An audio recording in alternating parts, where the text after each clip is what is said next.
So we're continuing on page 18 for those that have the book. We said previously that just like you have the performance of a mitzvah on different levels, you first have zihirut, vigilance, zrizut, cleanliness, zrizut, alacrity, nikut, cleanliness. He then went on to mention Tahara, purity, prishut, abstinence, chasidut, piety. We said all those things. It's just like you have that with the mitzvah of tefillin, for instance. For sure you'd have that with mitzvah, going to the army, and we're not just looking to tick boxes. Rather, we're looking to do things in the best way possible. So too, says Rav Eli Sedan, with regards to the mitzvah of going to the army, if it's a mitzvah, then obviously we want to do it in the way which is best, on the highest level. How he develops an idea. Yesh po gam nekuda nosefet shel tzicha biur. Hazirut, hazizut v'nekiut b'mitzvat hatzava, eina mipnei shezu mitzvat Hashem. Ela gam mipnei shezu sheila shel chaim v'mavet. Says Rav Eli Sadan, we're not just trying to be vigilant and have alacrity, which means doing things fast, zrizut, and doing things with cleanliness, etc., with regards to the army, just because it's mitzvah. That's not the only reason.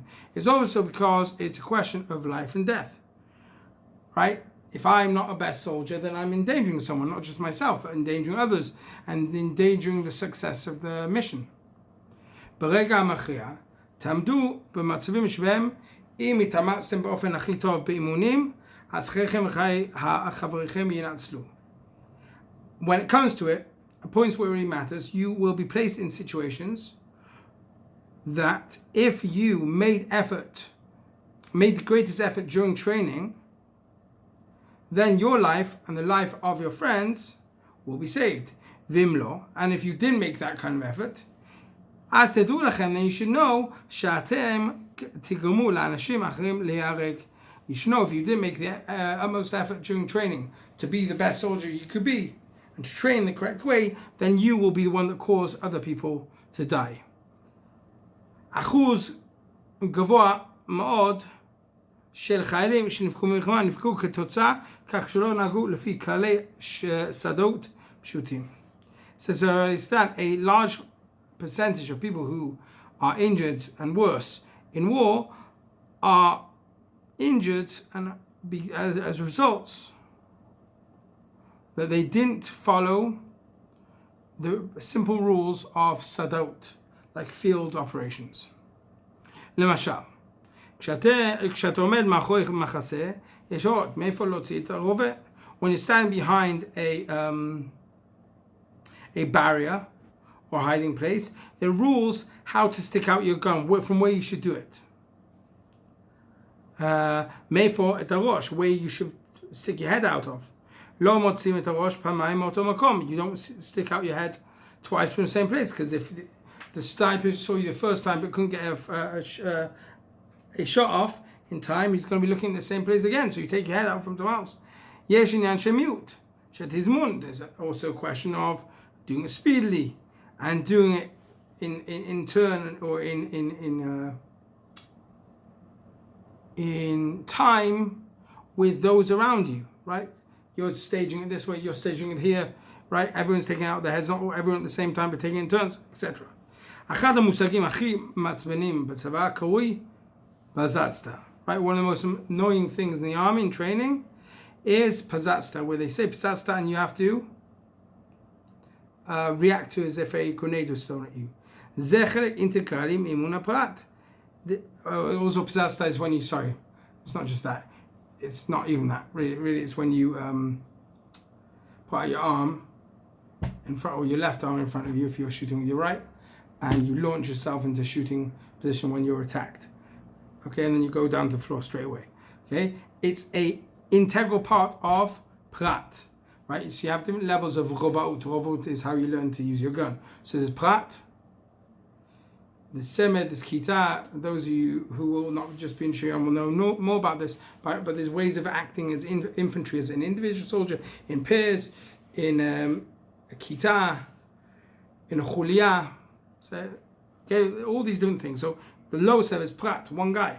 That's an integral part. If you fail the pazatsta, you don't know how to do it properly, then not only are you endangering yourself, you'll get shot, and then you can't give covering fire to the other soldiers in your chulia, or your sevet, or in your kita, and that means you've not just endangered or killed yourself, you've endangered everyone else as well. There are a lot of annoying rules. And when you train biyavesh, yavesh here, yavesh, the word yavesh means dry, but yavesh here means when you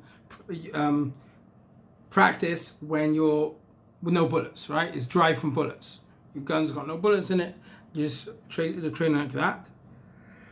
And when you train again and again and again, it's annoying. You're sweating. You're like, yeah, let's get to real action already. But at the end of the day, it saves your life and the life of others. So it's not just because it's a mitzvah we're trying to excel. It's also because it's a life and death question. It took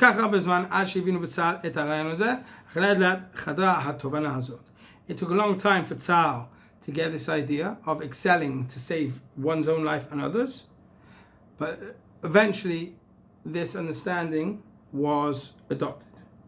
K'shayiti b'miluim, says Rav Eli said, and when I was in Miluim, asinu targil shel kibush ya'ad chasuf. We did a training.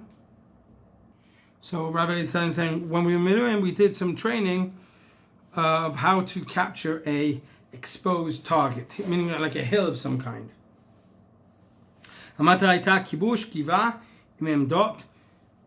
The aim of the game was to capture a hill with lots of different positions on it. Ta'alot umatot sheitziva magad, trenches and targets which the magad mefaked gdud had placed there. V'shebitzbitzu b'chol makom, and targets were just popped up from every direction. Kavashnu et hayad im pluga shlema. We captured this target again in training with the whole pluga. When we finished, the magad, mefaked gdud, gathered us. Asaf gam et kol hamatot. He collected all the targets, paper targets on strings, whatever it was. And he showed us that on most of the targets, not even one bullet hit them. The Magad made a quick calculation and worked out we shot thousands of bullets. And he said we did it. It was a good performance. Looked great. But at the end of the day, we shot in the air. We screamed, or we roared, we ran, we shouted. But in practice, in reality, if in reality, however, there were real chaylim there that we had to kill and capture the destination, the place, the hill, kulanu aynu metim, we all would have died. And all this, what was the root of our failure? According to Mefaked, לפני שהתרוממנו לא דאגנו לוודא שכל מטרה דמות מכוערת 7 פעמים. Because we fired and moved on. We fired and moved on. We didn't make sure that we'd actually hit the target, right? Which is what you're supposed to do in active service as well. You don't just shoot and forget. You shoot and make sure that you've actually hit the target, as opposed to just moving on stam. Again, this is just an example of excelling and not failing in something which is easy to achieve if you make it part and parcel of your habit. Since they've started bringing madrichim to how to shoot properly, right? Experts in how to, right? This part of the army now that when you go, you're taught methods, right? Not just because we want to save bullets and save money, because we want to win wars and we want to hit targets better. We're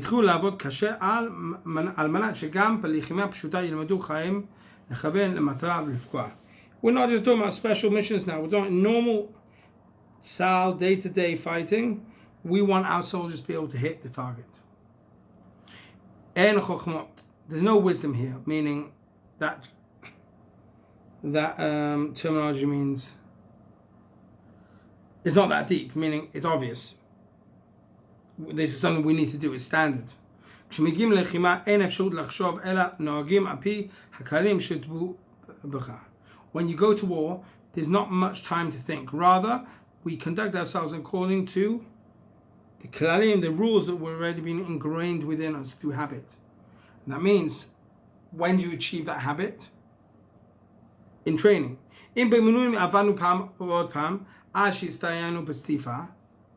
If in training we trained and practiced again and again and again until we excelled in sniping at things, then in real fighting we'll kill the terrorists there and then. If not, we'll still be there. We'll fire 1,000 bullets.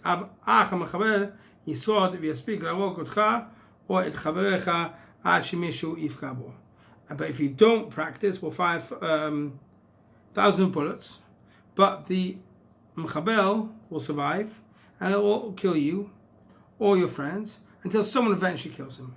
The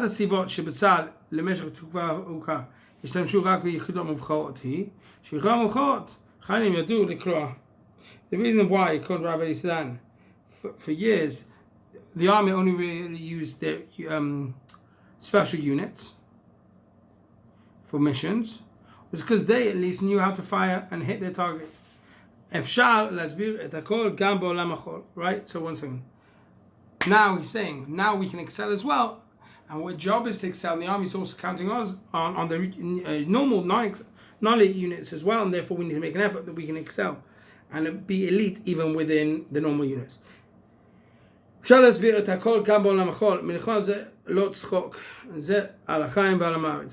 Elisdan, even though what we learned the last time was about the spiritual side, here we're saying the physical side. On a mundane, secular level, you need to excel in war. Why? Because war is not a joke. It's it's a question of life or death. If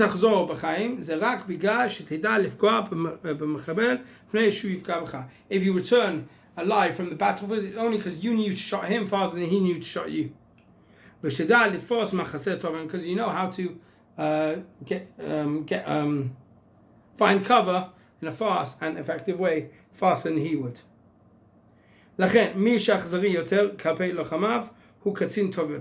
So this is a bit of an extreme expression. He says, but someone who is crueler with his own chayalim, right? If he's in a mafaked, I'm going to add in brackets within reason. Yeah, you don't need to punish them and make them suffer. But someone who is cruel and demands from his soldiers, he's going to be a more successful katzin because he's going to, through his demanding nature, going to get better results. Katzin rachum einot katzin tov. However, a merciful mafaked or officer is not a good officer. That doesn't mean that he has to be, cold-hearted, and if someone chas v'shalom has a family emergency, he's going to say, I don't care. But it means he's going to be, when mercy is needed, he's going to be still merciful. But on a day-to-day basis, he's not going to give everyone an easy time just because people find things hard. He's going to demand a lot, because he knows if he doesn't demand a lot, then when it comes to questions of life and death, people will die. Have a great day.